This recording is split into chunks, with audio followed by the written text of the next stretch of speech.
Bonjour les Sagittaires, bienvenue dans votre guidance relationnelle sentimentale. Celle-ci qui tombe, je la garde. Vous pouvez écouter votre solaire, votre ascendant, votre lunaire. Si les messages ne vous parlent pas, souvent ça permet de compléter, d'avoir d'autres points de vue, d'autres histoires. Chaque oracle d'ailleurs va raconter une histoire. Elles peuvent être différentes, parfois elles se complètent. Ne forcez pas, hein. N'essayez pas d'appliquer à ce que vous vivez. Prenez si ça résonne. C'est toujours voilà, une histoire que va nous raconter l'oracle et vous êtes nombreux à regarder, donc ça ne vous parlera pas forcément. Bon, vous voyez, on a une belle continuité là. Déjà, ça saute aux yeux. On parle de quelque chose où vous êtes senti vraiment comme attaqué, trahi. Il y a quelque chose qui a été très douloureux là. On l'a ressenti comme vous voyez, un peu comme le coup de couteau dans le dos. Et là, on a cette réconciliation, cette amélioration. Donc déjà, on est en train ici d'aller vers une voie beaucoup plus positive. On voit qu'une situation est en train de s'apaiser. On est en train de se guérir de quelque chose qui nous a beaucoup peiné. Vraiment une grosse déception, grosse blessure. De la colère, on libère de la colère qu'on avait pour une situation ou quelqu'un. Il y a un bel apaisement.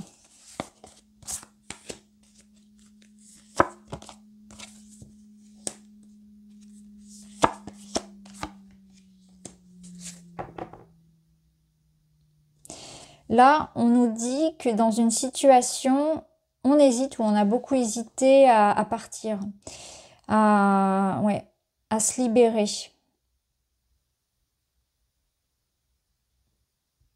Parce que dans cette situation, il y avait un manque de sécurité. Donc de sécurité matérielle, émotionnelle, amoureuse. Il y avait un déséquilibre dans le lien. On ne se sentait peut-être pas libre, pas suffisamment libre.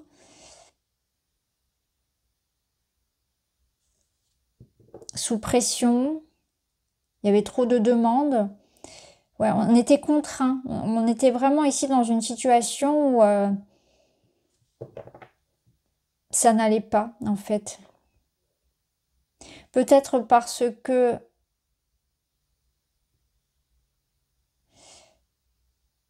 ça manquait de... Comment dire? Vous aviez cette sensation de perdre un petit peu votre liberté dans le lien. Et cette sensation d'être un peu étouffé. Il y a peut-être cette sensation d'être un peu étouffé. Alors pas forcément par le lien en lui-même, mais ça peut être par la vie de manière générale. Beaucoup de choses à faire, une espèce de charge mentale aussi, des occupations. Et il y a eu beaucoup de questions autour de ça, autour d'une relation ici, d'une situation, parce qu'on se sentait étouffé. Et on avait besoin d'avoir sa vie à côté, d'avoir sa liberté, de faire des choses par soi-même. De pas toujours avoir à dire où on est, ce qu'on fait, d'avoir aussi son jardin secret, d'avoir du temps pour soi. De ne pas aller trop vite, peut-être ça.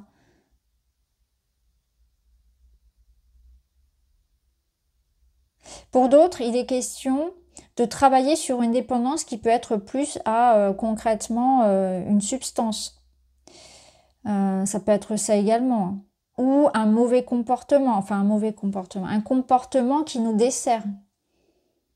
Un manque d'eux ou un excès d'eux dans notre vie dont on essaie vraiment de se libérer. Ça peut être le tabac, mais ça peut être autre chose.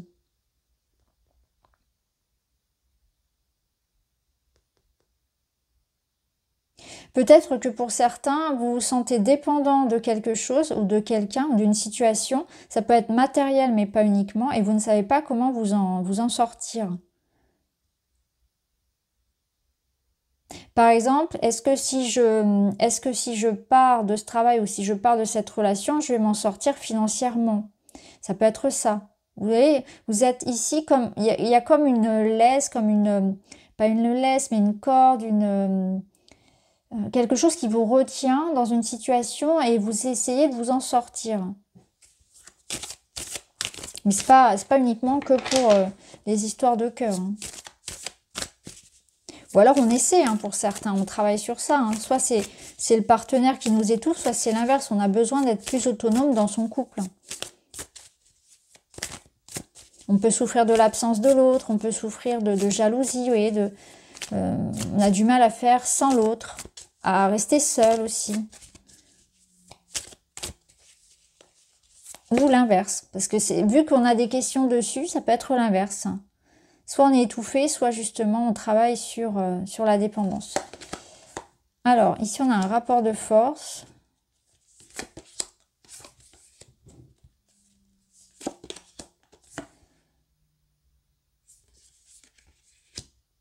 Ok, ouais. Ok, donc ici on nous parle d'une situation dans laquelle effectivement il peut y avoir des doutes. Parce que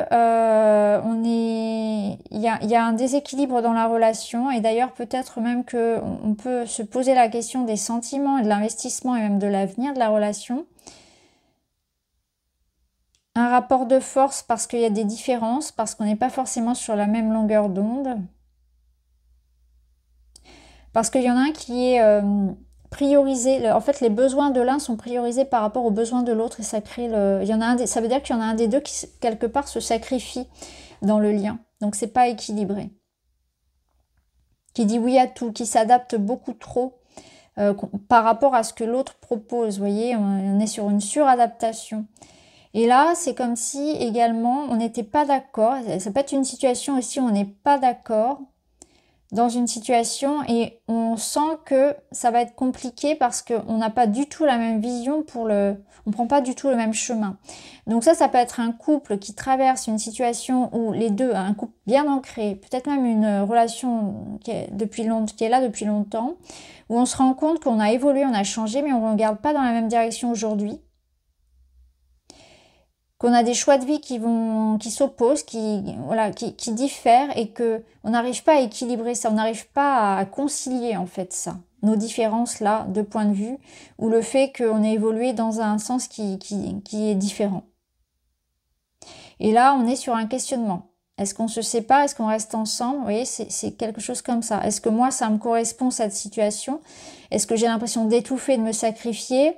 Est-ce que c'est possible de concilier les deux et qu'on trouve un équilibre? Là, on est là-dessus. Là, on vous parle du passé. Peut-être que c'est quelque chose que vous avez déjà vécu. On vous invite à vous aider en fait des solutions que vous avez pu trouver par le passé, ou au contraire, on vous dit souviens-toi, par le passé, tu as vécu déjà cette situation. Donc, quelque part, tu sais comment ça va finir, tu sais ce que tu dois faire.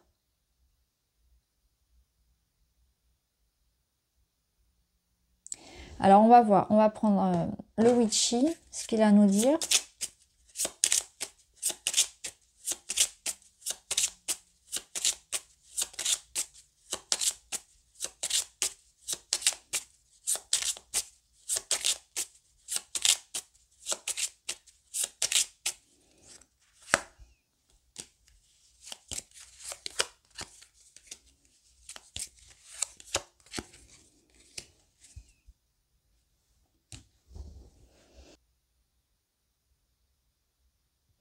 Alors là, le Witchy, il vous invite à prendre soin, en fait, à prendre soin de cette situation. Donc, à commencer par votre propre bien-être émotionnel notamment.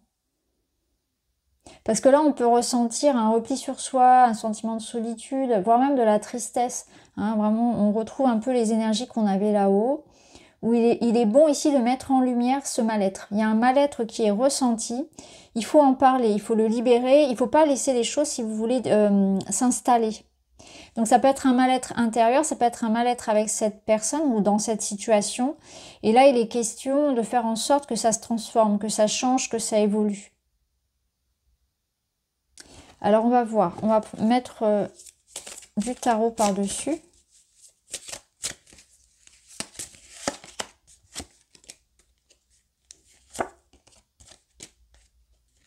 En fait, vous êtes beaucoup investi, et c'est peut-être pas à la hauteur de ce que vous récoltez n'est pas à la hauteur de votre investissement. Ça peut nous dire aussi, on retrouve un peu cette énergie que là, la situation, effectivement, il y a comme un désaccord.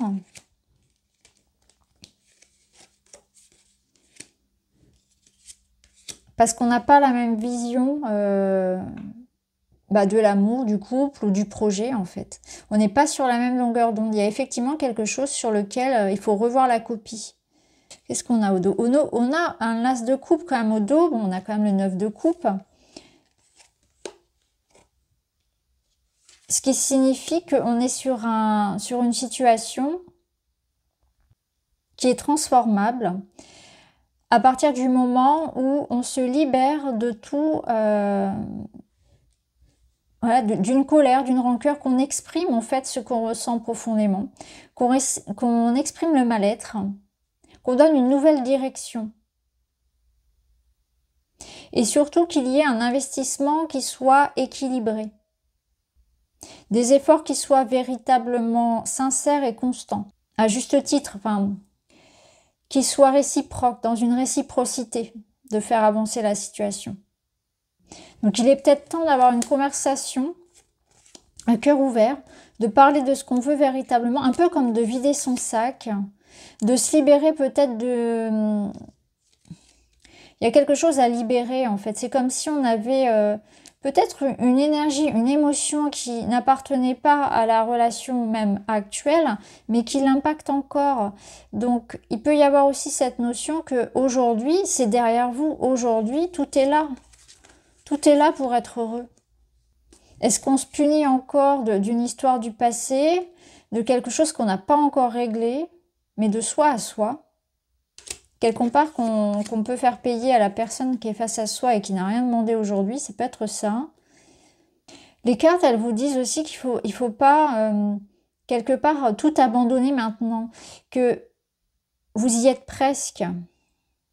Il faut continuer à visualiser votre objectif, votre rêve, à rester confiant vis-à-vis de cette situation et à vous libérer de tout ce qui est douloureux, à vous libérer de tout ce qui vient piquer ici, le lien, ou vous-même vous blesser. Parce que de toute façon, ici, on parlait d'une éclaircie dès le départ, d'une amélioration, et c'est ce qu'on retrouve ici. C'est-à-dire l'idée que, voilà, peut-être qu'il faut encore un petit peu de patience pour s'apaiser, pour trouver une issue à cette situation, pour trouver un accord. Ça peut être un accord. Hein. Le 3 d'épée peut représenter finalement ce désaccord. Et vous voyez ici, dans cette version, il est intéressant parce que les 3 épées ne sont plus sur le cœur et le cœur est déjà en train de guérir, vous voyez. Donc là, clairement, on vous dit qu'il va y avoir comme une sorte de guérison, entre guillemets, de la réussite de ce qui va venir vous remplir votre cœur de joie. Donc c'est comme, alors on dit le vœu exaucé, c'est vraiment le fait d'être entièrement satisfait aussi, d'avoir obtenu une situation complètement satisfaisante. Même si ça demande de la patience encore et de l'investissement, mais on y est presque. Alors, on va remettre une petite carte.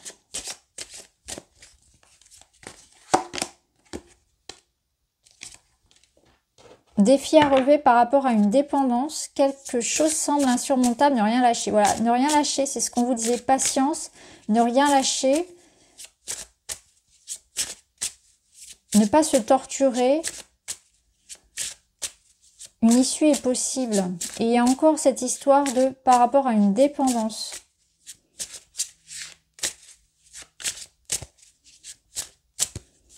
Donc la dépendance, elle peut être en lien avec une sensation d'être piégé, de ne pas être libre vis-à-vis de quelque chose. Hein. Vraiment adapter cette dépendance. D'être en demande, de ne pas être entendu pour certains. Il y a un déséquilibre, comme on l'avait vu de toute façon, ou cette période d'instabilité. Sentiment de piège, sentiment de subir peut-être aussi pour certains. Et on retrouve le bouquet, c'est intéressant, on a 2 bouquets. Donc le bouquet, ça nous parle bien d'une issue positive. Et de toute façon, avec ce 9 de coupe et cet as de coupe, on voit bien qu'il y a un renouveau. Et ici, la réalisation hein, d'un grand bonheur. Et c'est ce qu'on avait ici. Donc là, on nous parle d'amour, de romantisme, de nouvelles, de bonnes nouvelles, d'attention, de cadeaux, de quelqu'un qui revient, donc de réconciliation, de surprise, de rendez-vous ou d'une rencontre. Si c'est par rapport à une rencontre que l'on désire, On a la possibilité ici, en étant non pas dans cette idée que j'ai absolument besoin de l'autre pour être heureux, mais d'être heureux déjà. Et d'être déjà cette énergie que je recherche, cette énergie d'amour et de bonheur et d'indépendance, de manière à attirer quelque chose qui soit en cohérence en fait avec ce que je souhaite, c'est-à-dire amour, liberté, écoute, respect. Et ça peut vous dire aussi que si vous avez peur ici de rester dans une forme de solitude, si vous avez peur de manquer quelque part, là, quelque chose vient vous combler. Ça nous dit aussi que pour ceux qui souhaitent une réconciliation, c'est faisable. Même si ça nous demande du temps, voyez. Ok, alors on termine avec un petit message. J'attire à moi ce que je reflète. C'est exactement ce que je viens de vous dire. Plus j'envoie de l'amour et plus je reçois de l'amour, plus j'envoie de la colère et plus je reçois de la colère. Quelle vibration résonne en moi aujourd'hui? Voilà, c'est ça. C'est que je peux avoir ici la prise de conscience que je suis en mode colère. C'est ça, un sentiment, c'est une énergie que j'ai quelque part, c'est ce que je dégage. Est-ce que forcément, est-ce que j'ai envie de rester comme ça? Qu'est-ce qui en moi a besoin d'être libéré pour retrouver une énergie beaucoup plus apaisée, beaucoup plus neutre? Parce que forcément, en étant dans cet état d'esprit-là, l'autre en face, les autres en face, ce que je vais attirer, ça va être ça. Donc il y a un travail aussi déjà sur, on va dire, la notion d'énergie, de vibration que vous avez en vous de manière chronique, de manière constante. Dans quel état d'esprit êtes-vous? Donc oui, ça peut être ça, dans quel état d'esprit êtes-vous? De se sonder déjà, de voir, de se remettre un petit peu en question par rapport à ça. C'est ce qui me rattache, ce qui me contraint, ce qui m'enferme. De manière à attirer quelque chose qui soit en accord avec votre idéal, avec ce que vous souhaitez, c'est-à-dire l'amour, la douceur, la compassion, le bonheur.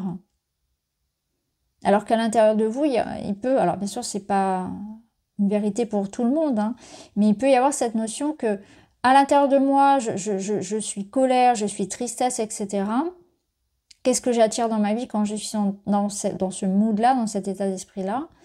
C'est des remises en question par rapport à ça. Peut-être qu'effectivement, j'ai une façon de communiquer, ça peut être verbal ou non verbal, qui fait que j'attire à moi ce genre de situation aussi. Et ça peut être aussi l'idée de faire un pas aussi vers l'autre. Peut-être que dans ma manière de communiquer aussi, je suis un petit peu trop direct, franc, sur la défensive, un petit peu arrogance. Vous voyez comment ça peut résonner pour vous. Voilà pour vous les amis, j'espère que ça vous parle et je vous embrasse, à très vite.